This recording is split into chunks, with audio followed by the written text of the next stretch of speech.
Buenas tardes, bienvenidos al Museo Nacional de Ciencias Naturales. Hoy es 8 de marzo, Día de la Mujer Trabajadora. Felicidades a todas y a todos. Hoy tenemos con nosotros a una mujer muy trabajadora, María Ángeles Bustillo. Se licenció en Ciencias Geológicas en la Universidad Complutense de Madrid hace ya algunos años y ganó el Premio Extraordinario de Licenciatura. 3 años después se hizo doctora, obtuvo el doctorado. Trabajó en la Facultad de Ciencias Geológicas de la Universidad Complutense en el Departamento de Petrología y Geoquímica. Impartió clases de doctorado en la Facultad de Geológicas de la Universidad Complutense y en la Facultad de Ciencias de la Universidad de Granada. Ingresó como científica en el CSIC en 1981, donde ha sido aquí en nuestro museo durante 10 años jefa del Departamento de Geología. Se especializó en petrología y geoquímica de rocas sedimentarias y se dedicó específicamente al estudio de rocas de la sílice. Ha dirigido varios proyectos de investigación y coordinado proyectos que tenían como objetivo el estudio de las rocas silíceas en ambientes marino y continental. En los últimos años, esta investigación se ha centrado principalmente sobre las influencias de la actividad microbiana en la formación de rocas silíceas y carbonáticas. También ha estudiado cómo aplicar la petrología y la geoquímica al campo de la arqueología. Formó parte del equipo de estudio del yacimiento de Atapuerca, que recibió el Premio Príncipe de Asturias de la Ciencia y Tecnología, estudiando las fuentes de suministro de los utensilios líticos que aparecieron dentro del yacimiento.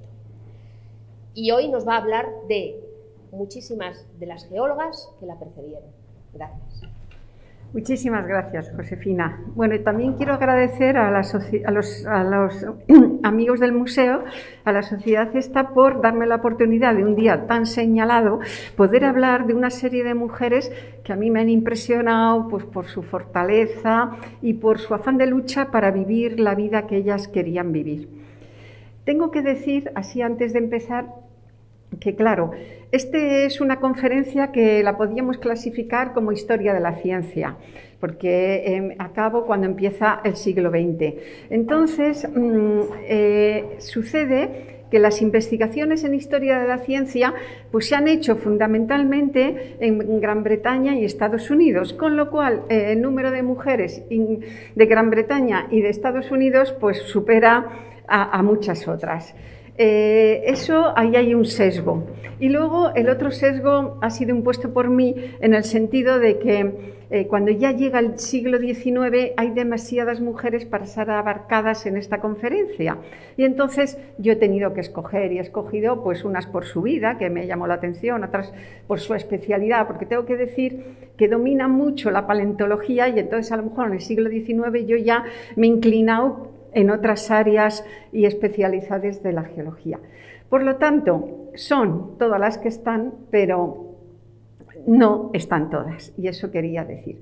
Y luego otra cosa que os quería decir, que claro, el número de datos de las biografías era muy grande. Entonces esta conferencia es un poco libro, donde yo voy poniendo lo que se cuenta y os voy comentando pues el mérito o las circunstancias, porque si no me resultaba completamente imposible el poder manejar todos los datos de biografías de estas mujeres que son especiales. Pues ya quitando todos estos preámbulos, vamos a empezar. Os quiero decir una cosa. En la invitación que se mandó había una miniatura medieval en donde se ve a una mujer con una especie de martillo, por aquí se ven libros, etc. Ahí me llamó muchísimo la atención y la puse en la invitación porque es un libro de 1465-66 que tiene una correspondencia literaria entre varias franceses y son cartas escritas en francés y latín y se refieren a la poesía. Las cartas llevan 15 miniaturas. Cuando uno ve esas miniaturas, pues se ve una mujer con una corona que interpretas que es una reina, otras veces a otra hilando, otras una serie de profesiones o de actividades. Y de repente aparece una mujer con una especie de martillo, lo que se deduce que ya en aquella época, pues las mujeres se dedicaban a coger rocas para funciones varias. La primera de ellas es Santa Hildegarda de Bingen, famosísima, porque nace en el 1098. Fue una abadesa polifacética, fue compositora, escritora, filósofa, mística, líder monacal, médica y profetisa alemana. Está considerada como una de las personalidades más influyentes y polifacéticas de la Edad Media. Es también las más ilustres del monacato femenino. Está dotada de una inteligencia y cultura fuera de lo común, fue una de las escritoras de mayor producción de su tiempo y hasta 3 papas la compararon con los antiguos profetas, un privilegio que nunca se le ha dado a nadie. Santa Hildegarda escribió, por supuesto, muchos libros. Es considerada por muchos como la madre de la historia natural. Uno de ellos se llama Física y es un libro sobre medicina que considera las propiedades curativas de plantas, árboles, rocas, y por eso la he escogido, peces, aves, reptiles y metales. Tengo que decir que en el siglo XI el considerar a las rocas como, su utilidad en medicina era ciencia. Pero a mí me llama la atención que hoy, en el siglo XXI, todavía se pueden ver cantidad de anuncios hablando de las propiedades mágicas de los minerales. Digo mágicas en relación a la salud. Y el comercio de minerales para usos médicos desde el 2014 he visto unas gráficas y había subido muchísimo. Es decir, que lo que en el siglo XI hay que considerarlo ciencia, en el siglo XXI hay que considerarlo timo. Y quiero decirlo de paso, ¿no? Que te extrañas de ver estas cosas. El otro libro que ella tiene, que va sobre el cosmos y la humanidad, define, este es un dibujo de cómo ella piensa que es el cosmos, y entonces piensa que la Tierra tiene una forma esférica que contiene en el interior 2 cavidades cónicas, que sería, una de ellas es esta, la otra no la identifico, que son el purgatorio y el infierno, las cuales proyectan su influencia sobre los procesos terrestres. Todo eso que veis aquí son estrellas, aquí está la luna, el sol, esto que parece que es fuego realmente son los planetas, etc. Entonces veis que como consecuencia de su interés por el mundo y las rocas se la considera, y por supuesto de todas las plantas, árboles, la madre de la historia natural. Vamos a ver ahora un personaje realmente impresionante, que es Martín de Bétero, que nace en 1590 en Francia. Martín es baronesa por matrimonio, pero ella también era de una familia noble y recibió formación científica centrada en la química, mecánica y mineralogía. Junto a su marido, que era el mineralogista Jean de Châtelet, recorrió una gran parte de Europa durante 30 años. Su marido era un ingeniero realmente belga que era inspector de minas y tenía una afición por la mineralogía aparte de su profesión. Ella se casa con él y digamos que esa afición la asume y a lo mejor se casa con él, eso ya no lo sé porque tenían las mismas aficiones, la asume y la desarrolla, que es ahí su gran valía. Aparte de visitar todos los países que vemos por Centro Europa, etc., se dedicaban a descubrir y explorar minas y yacimientos. Todos los trabajos eran financiados únicamente con los recursos de la pareja. Las herramientas y métodos que utilizaban para sus investigaciones eran la brújula, que sirve para ver las direcciones de las estructuras geológicas, el astrolabio, que es un instrumento medieval que servía para situarte y ver el horario, o sea, localizarte y ver también la hora, y las vallas radiestésicas. Si veis aquí, a ella se la representa siempre con estas varillas radiestésicas. Al volver de sus viajes se dedicaron a reabrir antiguas minas en Francia y localizar nuevos yacimientos hasta 150.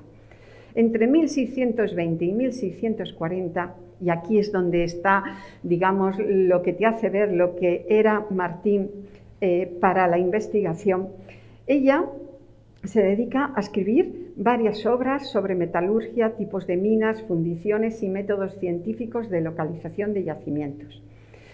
Consideraba todo lo que conocía de las regiones exploradas y que incluso llegó hasta las minas en Potosí. Las minas de Potosí son de explotación de plata y fueron los españoles realmente los que le sacaron el rendimiento. Pero ella, acompañando a su marido, que también tenía a veces como cónsul que viajar, pues se dedicaban ambos a ver las minas. Esta es la portada de su libro, que lo publica solo ella, no aparece el nombre de los dos. Esto es un hecho inédito en esta época, en el 1500. Ella dice, en el prólogo, que se ha traducido: algunos, viendo el frontispicio de este discurso, el nombre de una mujer, me juzgarán capaz más bien de la economía de una casa y de las delicadezas usuales de este sexo que de perforar y cavar en las montañas, y juzgar de manera muy exacta los grandes tesoros y bendiciones encerradas y ocultas en las montañas. Hoy en día este matrimonio está considerado el mejor equipo descubridor de minas conocido en el mundo, y ambos, el problema que tuvieron es que fueron acusados de brujería. Encarcelados en la Bastilla y ella en la fortaleza de Vincennes junto a su hija, fallecieron alrededor de 1645 y 1642 respectivamente. Cuando se ve la fecha, que duraron muy poco en las cárceles. Las condiciones higiénicas, me imagino, alimentación y demás, pues fallecieron. La siguiente que he escogido para esta comunicación se llama Ethel Bennett. Ella nace en 1776 en Inglaterra. Inspirada desde niña por sus familiares, bisnieta del arzobispo de Canterbury, dedicó gran parte de su vida a recolectar y estudiar fósiles de la zona sudoeste de Inglaterra. Se la considera a menudo la primera mujer geólogo y trabajó en colaboración con los principales geólogos de su tiempo. Nunca se casó, y su nombre inusual hizo pensar a veces que se trataba de un hombre, y como tal fue registrada en la Sociedad de Historia Natural de Moscú. Su colección de fósiles, procedentes en su mayoría del Cretácico medio, jugó un importante papel en el desarrollo de la geología como ciencia, y sus datos se utilizaron para la elaboración de mapas geológicos. Esto lo he subrayado porque ella tenía muchísimo interés de que todos los datos que obtenía a través de los fósiles sirvieran para la estratigrafía, sirvieran para conocer la geología de la zona, que ella nunca se movió de esa zona porque no tenía posibilidades. Ella publica un catálogo, pero es para uso privado, no se lo dejan publicar para que se difunda, no, uso privado. Un catálogo sobre los restos orgánicos de Wellside. Se le impidió ser miembro de la Sociedad Geológica de Londres. Esta es una silueta de 1837 y es lo único que aparece en todos los libros sobre su físico. Vemos aquí, para ver la valía de esto, he cogido una de las páginas de su catálogo y he señalado una zona, por ejemplo, que va de esponjas fósiles. Entonces vemos, aunque se ve muy mal, que ella las clasifica, género y especie, pero a ella le interesa mucho las rocas en las que están incluidas. Aquí, en toda esta zona recuadrada, pues está la clasificación de las rocas, como calizas, como arenas, como flint, como siles, etc. Es decir, ella quería ir más allá de lo que es la paleontología. He cogido también una de las páginas, siguiendo con las esponjas fósiles, para que veáis los dibujos que realizaba, con una definición increíble. Cogía las secciones de esta zona, las secciones longitudinales, las transversales, dibujaba perfectamente la parte superior de todas las especies. Esto es un ejemplo de 2 especies de polipotecias, pero que todo el catálogo, que aunque el catálogo en sí como catálogo son pocas páginas, luego a nivel de dibujos pues es muy ilustrativo y bastante importante. Ella dice en este catálogo: durante el último verano, Sir Richard Hoare expresó nuevamente el deseo de que una porción tan interesante de la historia de Surveillance no debe pasar por alto en silencio, y las siguientes páginas son el resultado de mi intento de ilustrarlo. Aquellos que me conocen mejor, saben que me he esforzado por hacer que este catálogo sea lo más correcto posible. Este catálogo ha sido aprobado por el señor Greenwood y por lo tanto no correrá riesgo de ser despreciado en el mundo geológico. Es que Greenwood era un geólogo muy famoso de la época y entonces ella quería que no se le despreciaran sus datos para la elaboración de la geología. Ethel Bennett fue una de las promotoras de la caracterización de estratos geológicos por fósiles y sirvió para establecer la relación entre las diferentes formaciones geológicas del sur de Inglaterra. Dibujó un mapa con los estratos y su orden en Wellside, que más adelante fue utilizado y citado por otros geólogos, aunque también ocurrió, como era propio de la ciencia hasta hace bien poco, que algunos no citaran la autoría de una mujer. Esto ya en el siglo XVIII y en el siglo XIX se ve muchísimo. La labor de la mujer no se cita, no existe. Hay casos fragantes que voy a ir a exponer. Bueno, aquí os he puesto un mapa geológico, no está hecho con los datos porque es un poco anterior a su catálogo, pero seguro hay formaciones como esta caliza de corales y tal, que yo creo que Bennett le dio sus datos en parte para la elaboración de todos estos mapas geológicos. Sucede que en la primera mitad del siglo XIX las ciencias naturales estaban empezando un irreversible proceso de secularización, que abriendo nuevos caminos terminaría por romper las tradicionales ataduras con la teología. Las contribuciones de algunas mujeres esposas de naturalistas fueron muy importantes. Aunque esto va de mujeres, no puedo evitar, porque además tiene mucha relación con las mujeres, hablar de un geólogo que se llama Charles Lyell. Este geólogo, en esta época, en el 1830-1833, publica un libro que se llama Principios de Geología, donde ya se normaliza la investigación geológica, sometiéndolo al método científico de observación de la realidad y de experimentación. Tengo que decir que en las dos, digamos, filosofías del momento que expone Lyell son el actualismo y el uniformismo. El actualismo es un método que utilizamos todos los geólogos. Para que os hagáis idea, si un geólogo está en un río y ve unas terrazas del río y se fija en ellas y ve que los granitos tienen ese tamaño de esa terraza, que hacen estructuras, etc. Luego, todos esos datos, cuando se encuentra con un afloramiento, interpreta que eso mismo está viendo en el afloramiento y por tanto ese afloramiento corresponde a depósitos de ríos. Ese digamos, método científico es lo que se llama actualismo. Perdona.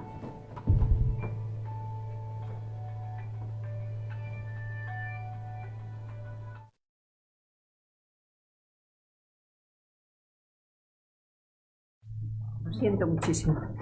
Bueno, este es el actualismo, y el uniformismo consistía en que también en esa época muchos de la geología se explicaba por procesos catastróficos, o sea, muy rápidos, muy intensos, y Lyell lo que dice es que no, que las rocas se forman muy lentamente, poco a poco, que tiene que pasar mucho tiempo para formarse las rocas.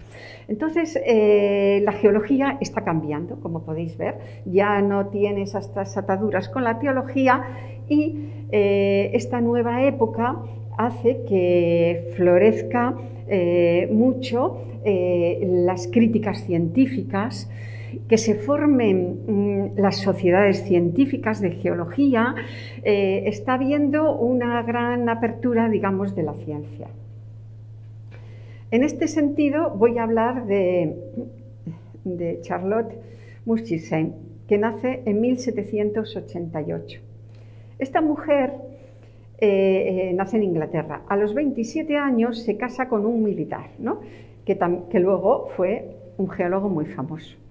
En 1816 la joven pareja realizó una gira por Francia, a Alpes, Italia, donde Charlotte se ocupó de observar la vida de las plantas en distintas formaciones geológicas.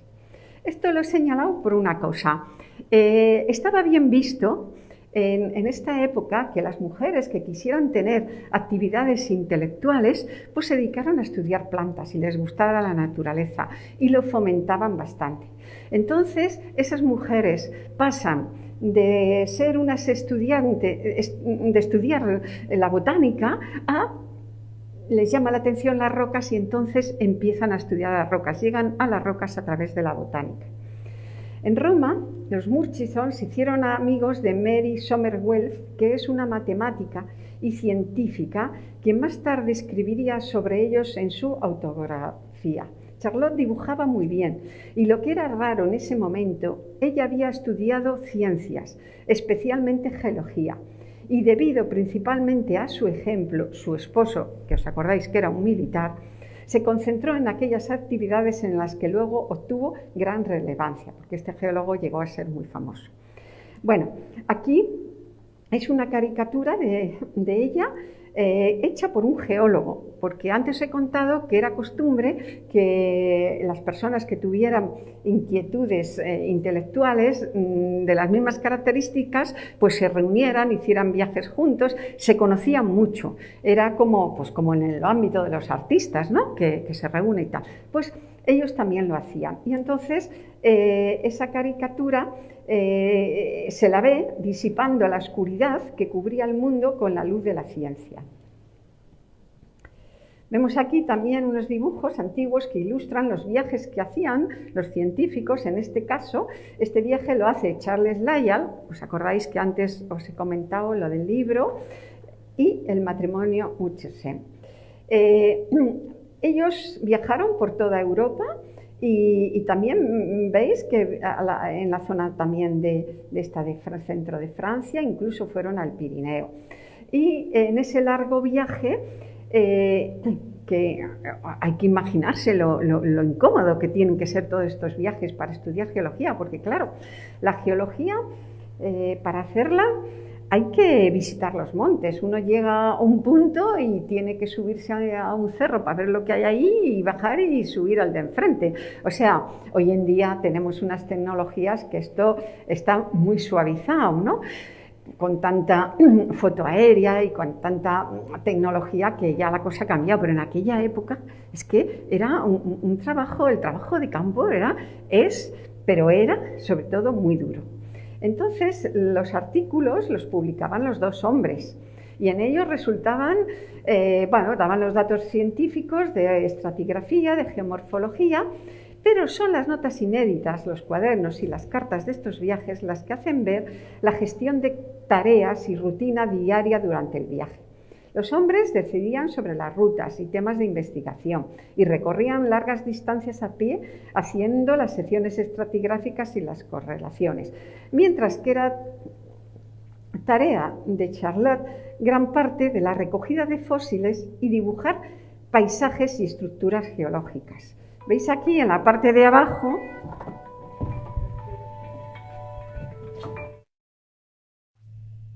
Esto lo tengo que apagar. Antes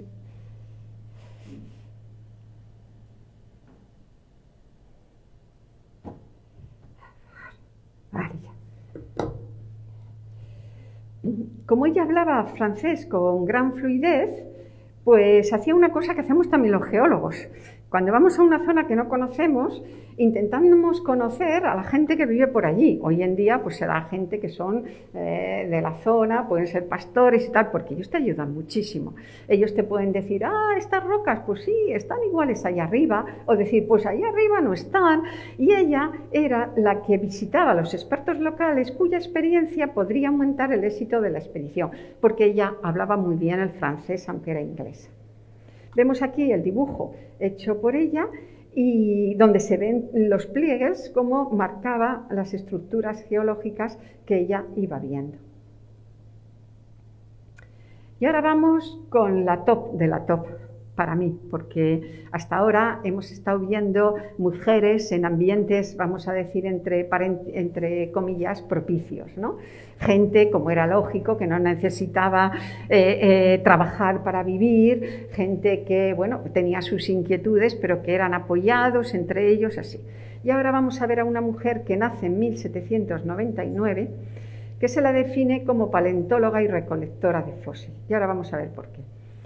Aquí a priori adelanto que los hallazgos más destacados son el primer esqueleto de ictiosauro en ser identificado correctamente, los primeros 2 esqueletos de plesiosaurios y el primer esqueleto de pterosaurio encontrado fuera de Alemania. Ella también, esto es lo más espectacular, lo voy a poner ahora, pero también fue capaz de encontrar y definir y estudiar numerosos fósiles, por ejemplo, fósiles de peces importantes. Pero además de esto, se lee por ahí que incluso llegó a encontrar en belemnites, que son parecidos a nuestros, ¿cómo se llama? A los de la tinta, a los calamares, son parecidos a los calamares, y llegó a encontrar algún belemnites fosilizado con la tinta, que a veces pasa que los fósiles te pueden guardar partes blandas, y ella encontró la tinta de un belemnites. Y para demostrar que era tinta, pues se la dio a una amiga que era pintora y pudo pintar con la tinta del belemnites. Es decir, era una mujer que, aunque todo esto es importantísimo, descubrió numerosos fósiles.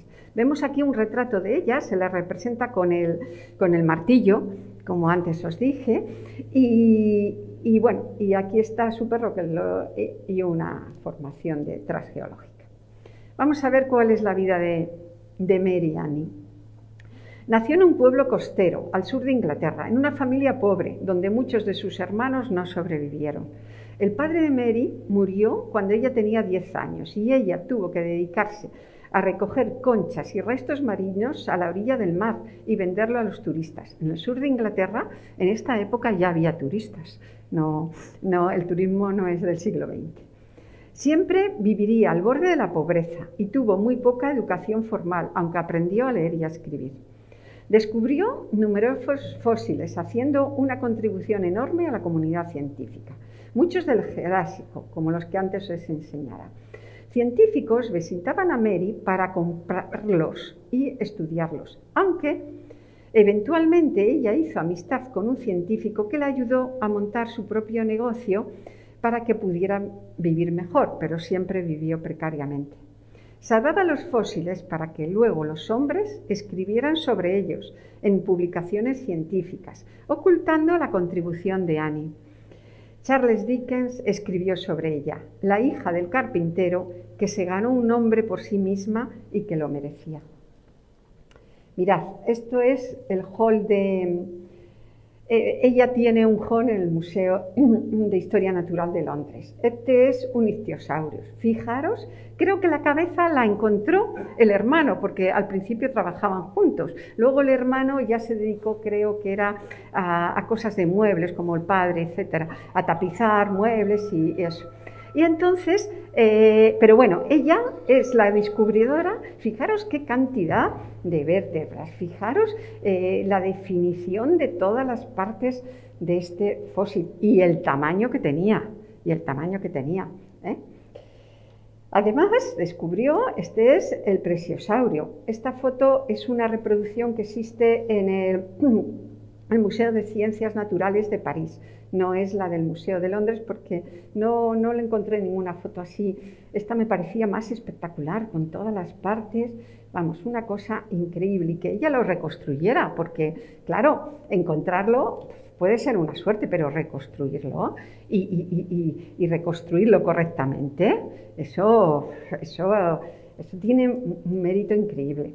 Además, ahora, a nosotros, todos estos fósiles, aquí hay un ejemplo que está real, del Museo de Historia Natural de Houston. Os voy a contar solo esto. Los plesiosaurios y los ictiosaurios son reptiles marinos que aparecen a principios del Jurásico y perduran hasta la extensión del final del Cretácico, habitando todos los mares.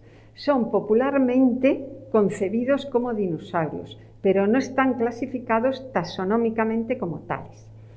He cogido este dibujo antiguo de ellos. Fijaros que este dibujo es de 1896, casi más de 50 años de Annie. Y entonces, fijaros los dibujos como en aquella época, claro, eran monstruos. Nosotros ahora estamos hartos de ver películas de dinosaurios y vamos, nos parece hasta casi normal, pero hay que ver lo que significaba esto en la historia. Fijaros, esto es un belemnite. Por su hallazgo tan interesante lo han dibujado aquí. Y entonces, si os fijáis un poco en este gráfico, esto es por contar una anécdota, no sé qué esto os inspira. Bueno, pues durante tiempo el monstruo del lago Ness se creía que era un plesiosaurio. Lo que pasa es que luego se han hecho estudios con ADN y no han salido nada más que... no ha salido nada especial, han sido anguilas lo que ha salido, o sea que no ha salido nada raro. Pero que os deis cuenta que en aquella época lo que significaba estos hallazgos. Bueno, esta es la costa donde ella trabajaba y encontró todos los fósiles. Hoy en día es patrimonio de la humanidad. Hoy en día se puede visitar, esta foto es más o menos actual, se puede visitar e incluso creo que te dejan coger fósiles si los dejas, vamos, que puedes, espero no llevártelos, pero que para que veáis el interés que sigue teniendo. Tanto es el interés que tengo que deciros que en el año 2020 se ha hecho una película sobre ella, que se ha presentado en el Festival de Toronto y que, bueno, que todavía no nos ha llegado a la pantalla, ha sido en el 2020, pero está ahí. O sea, que creo que se llama Monite, no tiene nada que ver, pero le han puesto ese nombre. Antes os decía que había muchas compañeras de naturalistas cuya labor no quedaba patente. Para mí, Mary Moreland es la más importante, porque cuando se casa en 1825 con William Buckland, que es un geólogo muy importante, ya era una geóloga de prestigio. Bueno, pues Buckland, que es este geólogo, decía que las mujeres no se tenían que dedicar a la ciencia.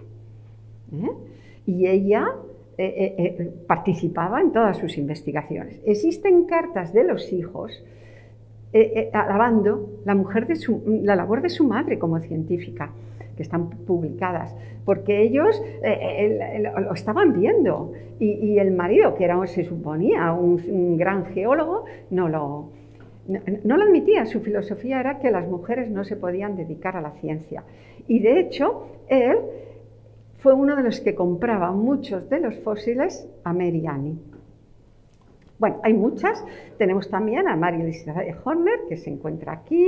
Ella también era, antes de casarse, ya una coleccionista de fósiles. Otras, como Elizabeth Carey, no lo eran, pero cuando se casan empiezan también a involucrarse en la labor. Y también aquí, pues a Mary Ann Wodehouse, pues la pasa lo mismo. Aunque ella no era en principio coleccionista ni relacionada, luego también se involucra.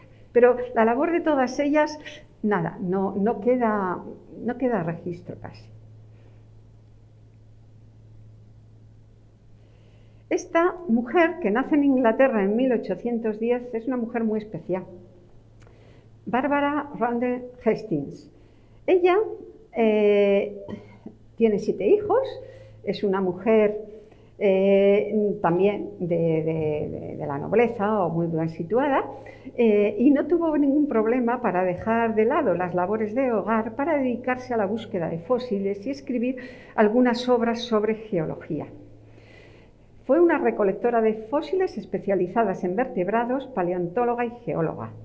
Hasta 1855 su colección estaba expuesta en el Museo Británico y contenía fósiles encontrados en toda Europa. Llegó a vender miles de ejemplares al Museo Británico. ¿Por qué los llega a vender? Esta mujer, que por lo que en plan hollywoodiense me extraña, es que era una mujer que le encantaba jugar a la ruleta y perdía muchísimo dinero. Y entonces, para conseguir poner a nivel sus finanzas, vendía los ejemplares al Museo Británico. Ella se asocia con geólogos importantes del momento, como todos volvemos a ver, a Charles Lyell, etc. Si vemos sus trabajos, como he puesto aquí la biografía de sus trabajos, vemos que sus trabajos empiezan en las capas de agua dulce del océano, del acantilado, etcétera, etcétera. Otro, en las capas terciarias, es decir, ella lo que quiere es hacer geología, hacer paleoambiente. No se queda solo en el fósil. Y por eso, digamos que se diferencia de otras científicas dedicadas a la geología. En 1847 presentó su trabajo en la reunión de la Asociación Británica por el Progreso de las Ciencias en Oxford, exponiendo 2 cráneos de cocodrilo y un caparazón de tortuga, demostrando el paleoambiente de una zona concreta. Publicó artículos sobre la estratigrafía del océano del acantilado de Horder, con el objetivo de crear un registro local de la estratigrafía terciaria. Siendo mujer, no tenía acceso libre a la comunidad científica geóloga. Además, los compromisos familiares la mantuvieron siempre a esta área restringida del sur de Inglaterra. Aquí también he cogido una foto de los acantilados, donde ella pues, hizo sus cortes estratigráficos. Aquí a la derecha vemos uno de los cortes estratigráficos, aunque tengo que decir que no estoy muy seguro que sea de ella, es antiguo, pero no, posiblemente porque bueno, tampoco se ponía la autoría, pero en fin. Pues ella, que vivía pues, dentro de la zona del condado, pues se dedicaba a estudiar la geología en estos acantilados. Vamos a dar un paso a Estados Unidos y tenemos aquí a Mary Emily Holmes. Ella nace en 1850. Fue geóloga y profesora, preocupándose por la enseñanza de las personas afroamericanas.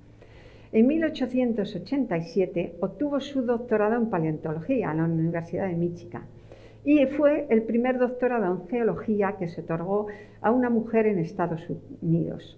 El tema de su disertación fue la morfología de los corales y su campo de estudio fue la geología y la paleontología. Fue la primera mujer elegida para formar parte de la recién formada Sociedad Geológica de Estados Unidos. Su carrera como científica fue muy corta, abarcando principalmente los años comprendidos entre 1885 y 1892. Realizó una serie de viajes de investigación en geología en los que, además de recolectar fósiles y minerales, recogía plantas. Volvéis a ver lo mismo, las plantas. Esta mujer, sobre todo, es una mujer luchó mucho por enseñar a las personas afroamericanas. Eso le fue más importante para ella que seguir su carrera científica. Vamos a otra mujer que es muy especial también, que es Florence Vaskam, que nace en 1862. Lo tiene fácil porque es hija de un profesor de oratoria y retórica del Williams College y de una profesora de escuela sufragista. Sus padres la animaron a estudiar. Pero, aunque lo tiene fácil de partida, luego sucede que no la dejan matricularse en la universidad, porque en aquella época las mujeres no podían ir a la universidad. Después de muchos intentos que fueron denegados, la aceptaron, pero la aceptación se mantuvo en secreto.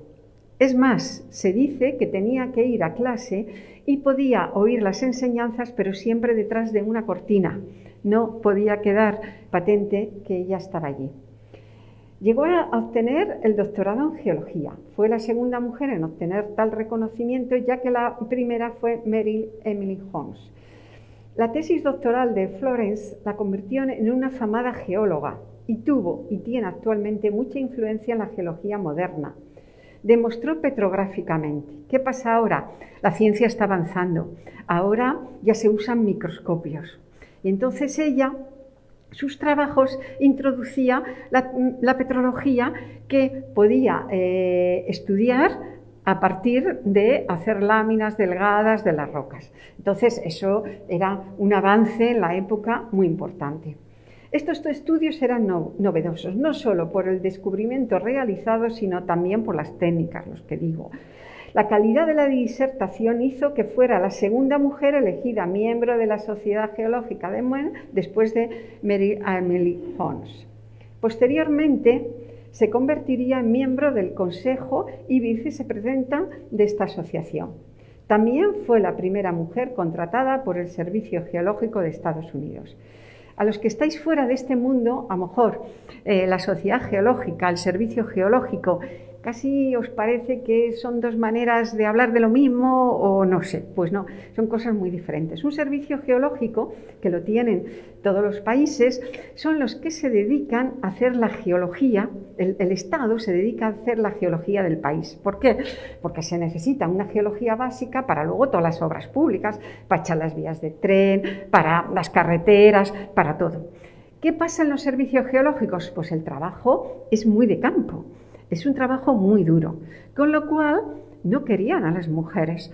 Muy duro y solitario, porque un geólogo tiene que coger su transporte y estamos hablando en 1800 y pico, ¿no? Y irse al campo. Pues para que el Servicio Geológico de Estados Unidos la contrate, es que tenía que ser una mujer excepcional del todo. Ella trabajó su tesis realmente, vemos aquí algunos de los afloramientos correspondientes a su tesis, y ella lo que hizo fue estas rocas que se interpretaban antes como formaciones volcánicas, decir por su estructura y por su composición que se trataban sí de rocas volcánicas, pero que habían sido metamorfizadas. Estas formaciones antes simplemente se consideraban sedimentos y ahora ya se interpretaban como rocas volcánicas metamorfizadas. Esto a veces hoy en día es difícil, o sea que esto ya supone un avance de una elaboración de conceptos que no es cualquier cosa. Su pensamiento científico no solo se reduce a estos trabajos que fueron los de su tesis, sino que, bueno, a otros muchos ámbitos, como por ejemplo a definir qué eran los ciclos de erosión, a enseñar cómo identificarlos, etc. Sus conclusiones hicieron que los científicos de la época tuvieran apertura a nuevas ideas sobre, por ejemplo, los ciclos de erosión. Esta foto es muy simbólica, porque claro, a ella no la habían dejado estudiar en la universidad, había tenido que estudiar detrás de una cortina y dijo, ¿qué voy a hacer? Pues fundar un departamento de geología donde solo puedan venir mujeres. Y se dedicó a enseñar y entrenar a una nueva generación de mujeres. Esta foto es bajando el cañón del Colorado.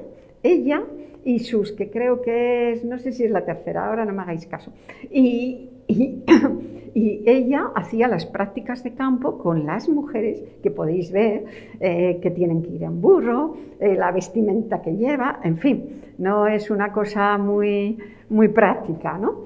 En 1937, 8 de las 11 mujeres que formaban parte de la Sociedad Geológica de Estados Unidos se habían graduado en su departamento.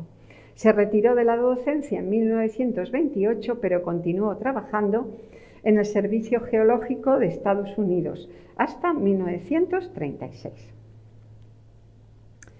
María Matilda Gordon. Esta mujer también le pasa que es una política liberal y una gran defensora de los derechos de las niñas, niños y de las mujeres. Todas estas mujeres tan excepcionales luego tenían también una actividad política de defensa de derechos. Era muy frecuente que fueran los sufragistas. Incluso algunas eran de las ligas antitabaco, que ya se estaban formando. En fin, son mujeres muy especiales. Bueno, lo mismo, es la primera mujer a obtener un doctorado en Ciencias Geológicas en la Universidad de Londres y la primera en la Universidad también de Múnich. Ya tiene 2 doctorados.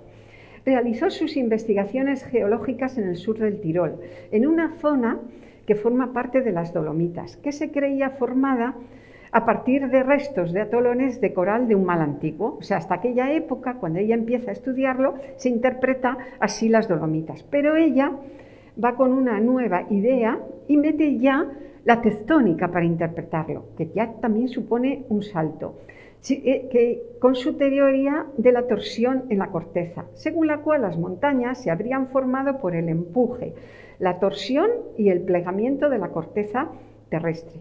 Escribió más de 30 artículos sobre su investigación y los hallazgos en esta región. Un poco en cómo lo estoy llevando esta conferencia os pongo las Dolomitas, que casualmente llevan el nombre de un geólogo y por eso que definió la composición de la Dolomía.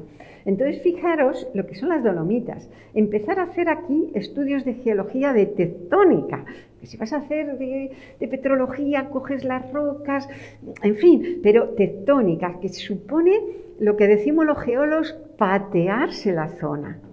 Yo cuando veo en esa época que hacían estudios de estas características realmente, y mujeres, realmente me deja impresionada.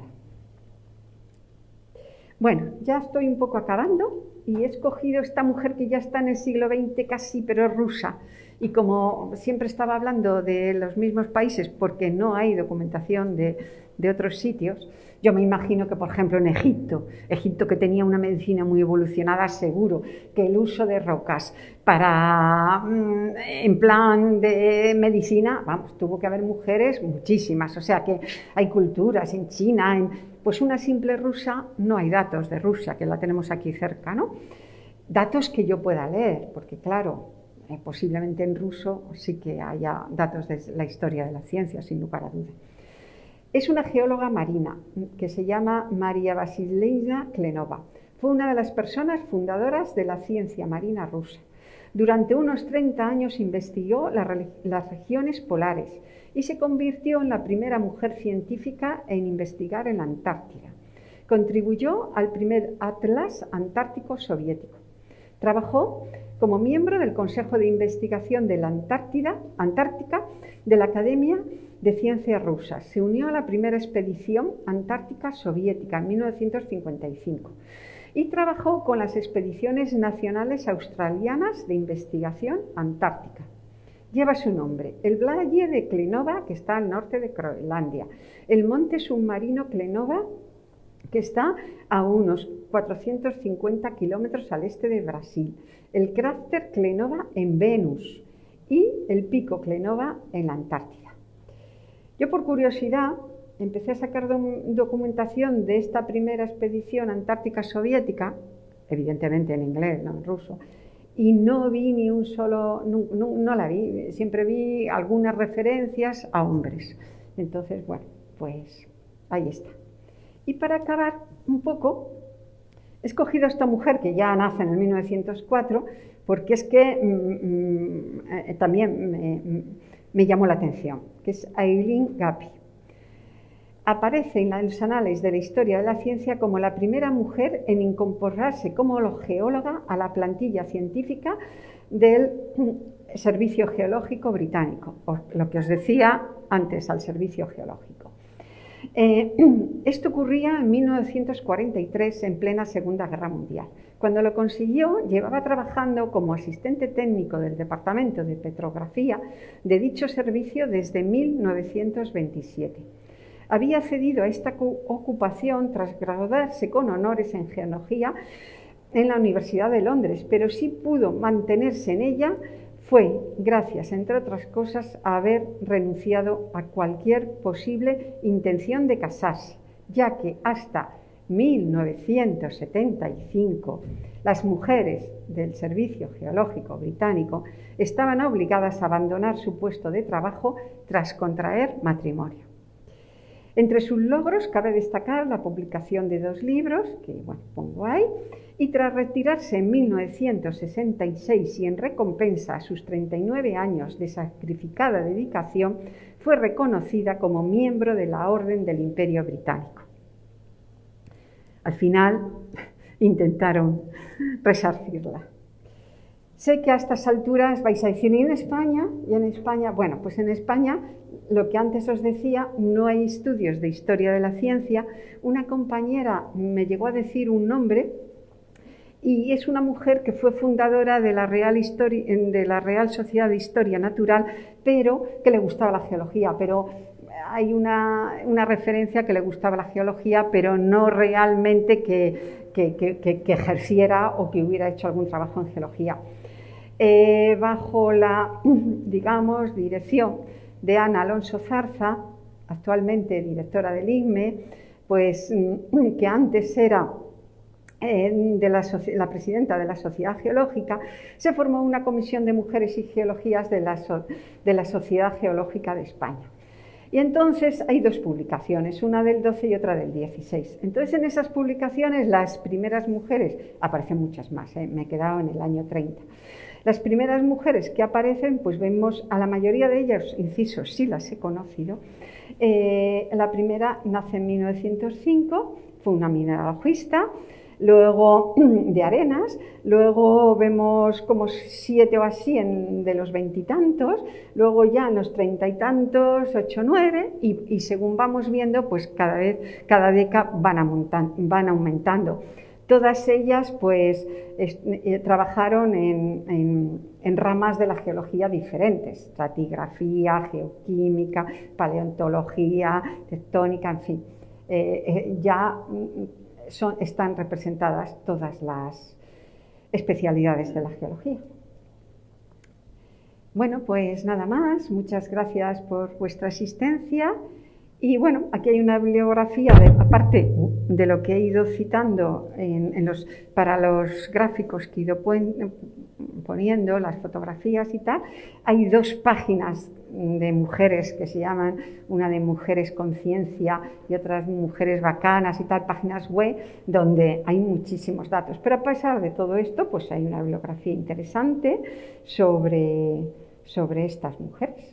Sobre todo estos 2 trabajos de Fernández et al, que los dividen hasta el siglo XIX y luego desde el siglo XIX hasta la primera mitad del siglo XX. Aquí también hay muchos datos en castellano. Y nada más, que os agradezco vuestra presencia, que me ha dado mucha satisfacción poder un día como hoy exponer estos datos de mujeres predecesoras que a mí me impresionaron, que hay otras muchas y que bueno, que nada más, que hasta pronto.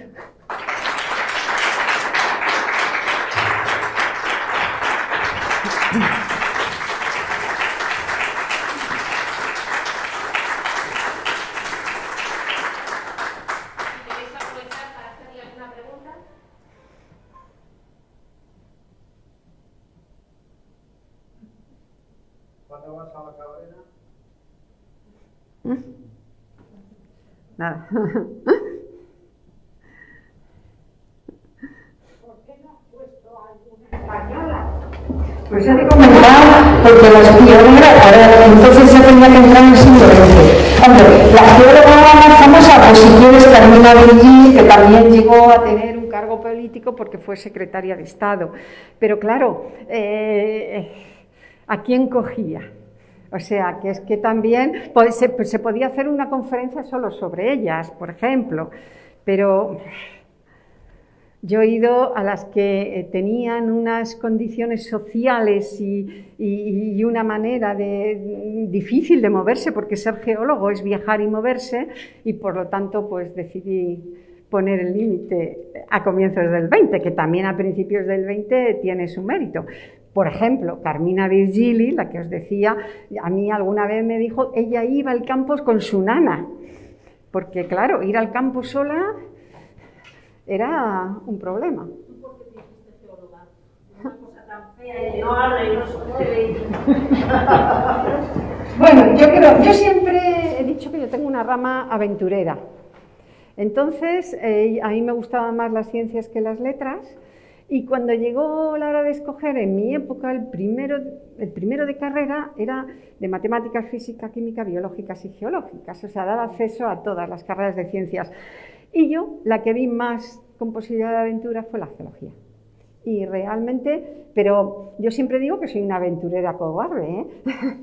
Porque en ese sentido no es que sea una persona que... Yo hoy en día veo mujeres geólogas que hacen cosas increíbles que yo no haría. En plan aventura me refiero, pues para conseguir llegar a un afloramiento en partes del mundo que vamos, son difícil llegar a ellas, en fin, que es eso.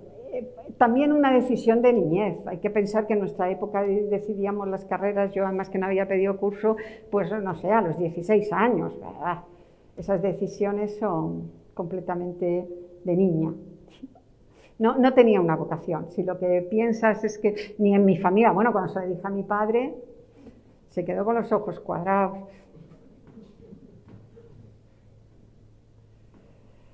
Ahora, la geología, yo siempre he dicho que a mí me ha dado una vida que nunca la hubiera tenido.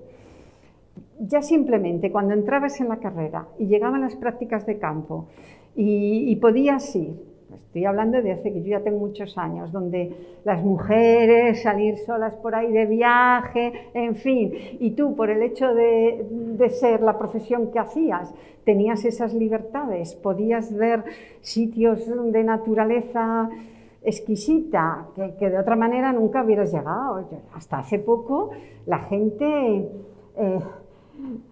como digo yo, se le acababa el mundo en el asfalto, porque el senderismo es una afición de los últimos, yo qué sé, 30 años. Antes, donde se acababa el asfalto, se acababa casi el mundo. Entonces, en ese sentido, creo que a mí la geología me cambió la vida, me hizo vivir aspectos que nunca los hubiera vivido. Y luego el placer de esto que os contaba antes, de ir con los compañeros, viajando, discutiendo de cosas. Se crea una relación que es muy, muy interesante, es humana, ya me refiero también, de experiencia humana, o sea que tiene varios aspectos desde mi punto de vista.